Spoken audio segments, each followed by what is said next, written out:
गाय की बात कर क्या कांग्रेस मंत्री ने बीजेपी को मुद्दा दे दिया है।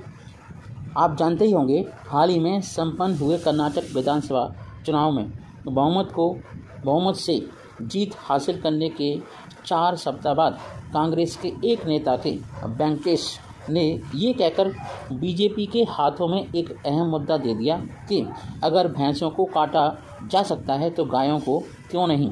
कर्नाटक सरकार की गौ हत्या रोकथाम एवं मवेशी संरक्षण कानून 2020 में बदलाव करने की योजना के विरोध में वहां के विपक्ष में मौजूद बीजेपी के 2 दिन के राज्य व्यापी प्रदर्शन की घोषणा भी की है। हाल ही में हुए विधानसभा चुनाव में 122 सीटों पर रही बीजेपी सरकार को या बीजेपी पार्टी को केवल और केवल 66 सीटें तक सिमट आई है या इतनी सीटें मिली हैं और वो अब राज्य में विपक्ष की भूमिका में।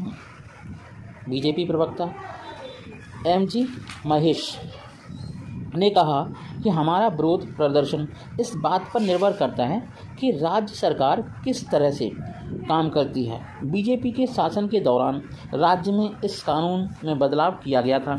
इसके तहत गौ हत्या पर पूरी तरह से रोक लगाई गई थी। साथ ही कहा गया था कि भैंस और सांड को उनके 13 साल का होने के बाद मारा जा सकता है। कानून में बदलाव करने के वक्त इसमें कड़ी सज़ा का भी प्रावधान किया गया था। दोषी पाए जाने पर इसके तहत 3 से 7 साल की सज़ा और 5,000 का या 5 लाख तक का जुर्माना लगाने का प्रावधान किया गया था। दोबारा अगर उसी मामले में उसी व्यक्ति पर जुर्माने का प्रावधान बढ़ा दिया गया। उसी मामले में दोषी पाए जाने पर 7 साल की सज़ा और 1 लाख से लेकर के 10 लाख तक का जुर्माना करने का प्रावधान था। अब ये बताते हैं कि ये मुद्दा कैसे बना। तो मुद्दा बना गाय बनाम भैंस।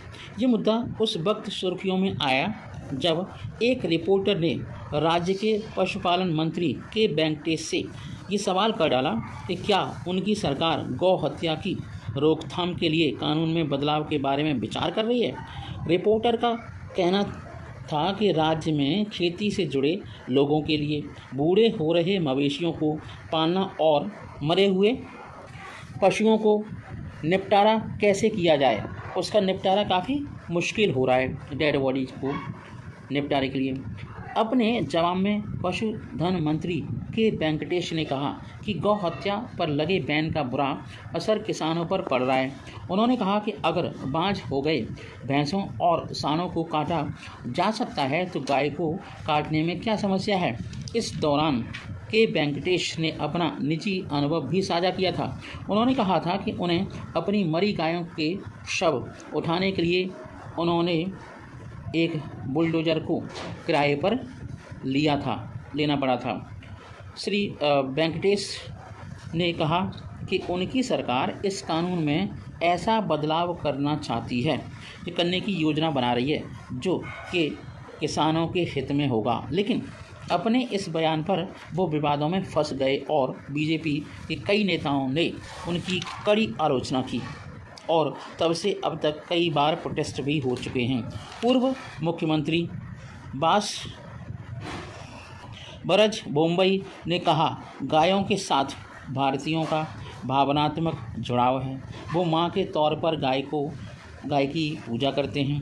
बीजेपी प्रवक्ता एमजी महेश ने कहा कि कांग्रेस पार्टी अपने वोट बैंक को खुश करने की कोशिश कर रही है और गाय की अपनी उपयोगिता है। ये केवल धार्मिक भावना की बात नहीं है कि गाय को काफ़ी सम्मान की नज़र से देखा जाता है, लेकिन हमारे देश में कोडागु जिले के कुशाल नगर और हसन रोड पर बस हादसे में लोगों की जान बचाने वाले पत्थर के कुलबर्ट को भी पूछते हैं। उन्होंने कहा कि जिस दौर में मैसूर की राजशाही का विलय हुआ, किसमें, भारत में, उस वक्त भी गौ हत्या का विरोध होता था।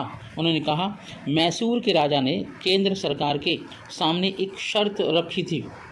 वो ये थी कि राज्य में कहीं पर भी गौ हत्या नहीं होगी। हालांकि मुख्यमंत्री सिद्धारमैया ने सवाल उठाने वाली बीजेपी पर बिल्कुल भी सीधा निशाना साधते हुए कहा कि नैतिक तौर पर बीजेपी को इस मुद्दे पर बात करने का कोई अधिकार नहीं है।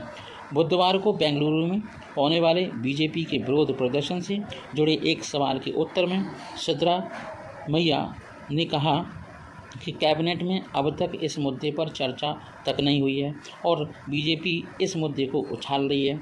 सीएम ने कहा कि बेचारे, अब जब हम चुनाव के समय दी गई 5 गारंटियों को लागू करने जा रहे हैं तो उनके पास बोलने के लिए अब कुछ बचा नहीं है, इसलिए इस मुद्दे पर बातचीत चल रही है। अब उनके पास नैतिक हक तो है ही नहीं। सीएम ने दावा किया कि उन्होंने हर घर 10 घंटे बिजली, कृषि ऋण माफ़ करने और सिंचाई के लिए 1.5 लाख करोड़ रुपए के आवंटन का वायदा किया है और वो इसे पूरा करेंगे। वो अपने इस बातों पर खरे नहीं उतर पाए। ये जानकर बीजेपी तो आप जानते हैं जन विरोधी पार्टी है। जब बीजेपी सत्ता में थी तो उन्होंने कभी एसएल कमीशन के जरिए काफ़ी पैसे कमाए और राज्य को लूटा। दूसरा वाकया ये है कि एसएल बारप्पा बीजेपी के राजगुरु उन्होंने पूर्वा नाम की एक पुस्तक लिखी है जिसमें ऋषि पांडवों से मुलाकात करने गए थे तो द्रौपदी ने उन्हें खाने में बछड़े का मांस परोसा था। इसका मतलब सिद्धरामैया ये कहना चाहते हैं कि महाभारत काल से गाय का मांस खाया जाता है। तो वो क्या साबित करना चाहते हैं? जय हिंद, जय भारत। देखते हैं आगे।